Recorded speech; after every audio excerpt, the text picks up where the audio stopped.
નમસ્તે મિત્રો, હું હરિવર્ધન ચોકસી આપ સૌનું સ્વાગત કરું છું. મિત્રો, આજના વિડીયોમાં આપનું ખૂબ ખૂબ સ્વાગત. મિત્રો, રોજની જેમ આજે પણ જોઈએ આપને કોણે શું કરવું શું ન કરવું. તારીખ 4/8/2026 મંગળવાર. પહેલી રાશિ મેષ રાશિ. મેષ રાશિવાળાએ આજે શું કરવું જોઈએ? મેષ રાશિવાળાએ આજે હનુમાન ચાલીસાનો પાઠ કરવો જોઈએ, પોતાના ભાઈની સેવા કરવી જોઈએ, ભાઈ નબળો હોય તો ભાઈને મદદ કરવી જોઈએ. શું નથી કરવાનું? મિત્રો, આજે કોઈની ગેરંટીમાં સાઇન નહીં કરતા. આજના સહાયક દેવ હનુમાનજી. વૃષભ રાશિવાળાએ આજે શું કરવું જોઈએ? વૃષભ રાશિવાળાએ આજે લાલ કપડામાં પતાસા બાંધી અને શિવ મંદિરમાં દાન કરવા જોઈએ અને કોઈ ગરીબ વિધવા સ્ત્રીને મદદ કરવી જોઈએ. શું નથી કરવાનું? મિત્રો, આજે આપણી પાસે કોઈ પણ પ્રકારનું હથિયાર રાખવું નહીં. આજના સહાયક દેવ માં લક્ષ્મી. મિથુન રાશિવાળાએ આજે શું કરવું? મિથુન રાશિવાળાએ આજે ચમેલીના તેલમાં સિંદૂર ભેળવીને હનુમાનજીને આ સિંદૂરનો ચોલો ચડાવવો જોઈએ અને આજે કોઈ અપંગ વ્યક્તિને મિષ્ટાન સાથેનું ભોજન કરાવો તો ચોક્કસ તમને ઘણા મોટા અને સારા ફાયદા મળે. શું નથી કરવાનું? મિત્રો, આજે ઘરમાં પૂજાનું સ્થાન બદલવું નહીં. આજના સહાયક દેવ આપના કુળદેવી. કર્ક રાશિવાળાએ આજે શું કરવું જોઈએ? કર્ક રાશિવાળાએ આજે દૂધમાં મધ ભેળવીને નાના દીકરા દીકરીઓને પીવા માટે આપવું જોઈએ. શું નથી કરવાનું? આજે કાળા ભૂરા કલરના વસ્ત્ર પહેરવા નહીં. આજના સહાયક દેવ હનુમાનજી અને ભગવાન શિવ. સિંહ રાશિવાળાએ આજે શું કરવું જોઈએ? સિંહ રાશિવાળાએ આજે એક તાંબાની વસ્તુ સાથે રાખીને દિવસની શરૂઆત કરવી જોઈએ. તે ઉપરાંત આપણા નજીકનો ભાઈ જેવો જે મિત્ર હોય તેને મદદ કરજો. શું નથી કરવાનું? મિત્રો, આજે કોઈ બ્રાહ્મણનું અપમાન નહીં કરતા. આજના સહાયક દેવ ભગવાન વિષ્ણુ અને સૂર્યનારાયણ. કન્યા રાશિવાળાએ આજે શું કરજો? કન્યા રાશિવાળાએ છે ને આજે એક નાનું કુલ્લડ લેવાનું, એમાં મધ ભરવાનું, એની પર કોળિયું ઢાંકવાનું, માથા પરથી 7 વાર ઓવારીને વિરાન જગ્યામાં દાટી દેવું. આ ઉપાય જો આજે તમે કરો છો તો આજે મંગળને લગતા બધા જે પરિણામો છે એ તમારા માટે શુભ થઈ જાય. શું નથી કરવાનું? મિત્રો, તડકામાં ઉઘાડા માથે ફરવાનું નથી. આજના સહાયક દેવ મા દુર્ગા અને કુળદેવી.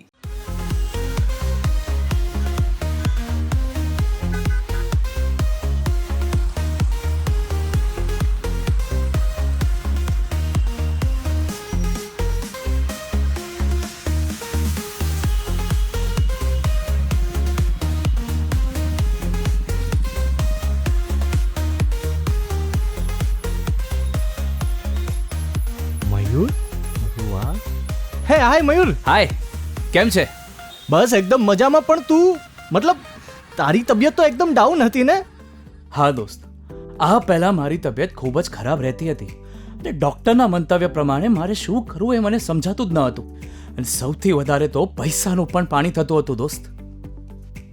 પછી તે શું કર્યું? દોસ્ત, દવા કરું કે દુઆ એની મને કાંઈ સમજણ નહોતી પડતી.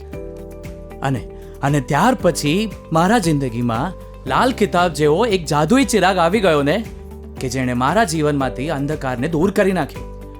અને એના સાયન્ટિફિક ઉપાયોથી આજે હું તારી સામે સ્વસ્થ થઈને ઊભો છું. અરે વાહ મારા દોસ્ત. ચાલ. શું માનવ જીવનમાં રોગ મહારોગ ક્યારે આવે એની જાણકારી લાલ કિતાબ દ્વારા મળી શકે છે? હા, જરૂરથી. 20 વર્ષ અગાઉથી આ રોગ મહારોગની જાણકારી મેળવી શકાય છે અને લાલ કિતાબના યોગ્ય ઉપયોગ દ્વારા તેમાંથી બચી પણ શકાય છે. તો બનાવી લો તમારી પોતાની લાલ કિતાબ. તુલા રાશિવાળાએ આજે શું કરવું? તુલા રાશિવાળાએ છે ને આજે આળસ છોડવાની અને મહેનતવાળા કામ પર ધ્યાન આપવાનું છે. અને આજે મહેનતવાળું કામ હાથમાં લેશો તો એમાં સારી સફળતા પ્રાપ્ત થશે. શું નથી કરવાનું? મિત્રો, ભાઈ કે ભાઈ જેવા મિત્રને દુઃખી નહીં કરતા. આજના સહાયક દેવ ભગવાન લક્ષ્મીનારાયણ. વૃશ્ચિક રાશિવાળાએ આજે શું કરવું જોઈએ? વૃશ્ચિક રાશિવાળાએ આજે હનુમાનજીની આરાધના કરવી જોઈએ, હનુમાન ચાલીસાનો પાઠ અને જો નજીકમાં શિવ મંદિર હોય તો દૂધમાં મધ ભેગું કરીને ભગવાન શિવનો અભિષેક કરી દેજો. શું નથી કરવાનું મિત્રો? આજે કોઈ પણ કામને ઠેલતા નહીં, મતલબ મોડું નહીં કરતા, સમયસર કરવાની આદત પાડજો.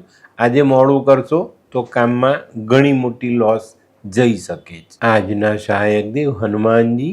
ધનરાશિ. ધનરાશિ વાળાએ આજે શું કરવું? ધનરાશિ વાળાએ આજે પોતાના કામમાં મન પરોવવું જોઈએ, પોતાના કામમાં ધ્યાન આપીને એને આગળ વધારવાનો પ્રયત્ન કરવો જોઈએ. શું નથી કરવાનું મિત્રો? આજે લોખંડ ખરીદવું નહીં. આજના સહાયક દેવ ભગવાન વિષ્ણુ. મકર. મકર રાશિ વાળાએ આજે શું કરવું? મકર રાશિ વાળાએ આજે પોતાના ધંધાકીય કામોમાં ધ્યાન આપવું જોઈએ અને તેના હિસાબનો તાળો મેળવવો જોઈએ. શું નથી કરવાનું મિત્રો? આજે તમારા જે કંઈ પણ સહકર્મી હોય, તમારા મિત્ર હોય, એની સાથે દગો નહીં કરતા. આજના સહાયક દેવ હનુમાનજી અને ભગવાન શનિ. કુંભ રાશિ. કુંભ રાશિ વાળાએ આજે શું કરવું? કુંભ રાશિ વાળાએ આજે પોતાના સામાજિક કામોમાં ધ્યાન આપવું જોઈએ, ભાઈ સાથેના સંબંધોને સુધારવાનો પ્રયત્ન કરવો જોઈએ, ભાઈને મદદની જરૂર છે તો મદદ કરવી જોઈએ. શું નથી કરવાનું મિત્રો? આજે કોઈ મજૂરના પૈસા બાકી નહીં રાખતા. આજના સહાયક દેવ ભગવાન વિષ્ણુ ને શનિ. મીન રાશિ. મીન રાશિ વાળાએ આજે શું કરવું જોઈએ? મીન રાશિ વાળાએ આજે રેવડીનો પ્રસાદ હનુમાનજીને ધરાવી ખાવો અને વહેંચવો. શું નથી કરવાનું મિત્રો? આજે દક્ષિણ દિશાની યાત્રા કરવી નહીં. આજના સહાયક દેવ ભગવાન નરસિંહ. તો મિત્રો આ તો તમારા માટે આજના દિવસથી કોણે શું કરવું શું ન કરવું તેનું જ્ઞાન. તો આજનો વિડીયો ગમ્યો તો લાઈક કરો, શેર કરો, યુટ્યુબ જોનારા શેર કરે અને સબસ્ક્રાઈબ કરે. હું હરિવર્ધન ચોકસી આપ સૌની રજા લઉં. ફરી મળીએ નવા વિડીયોમાં નવી જાણકારી સાથે. તો ચાલો બદલીએ જિંદગી. નમસ્તે.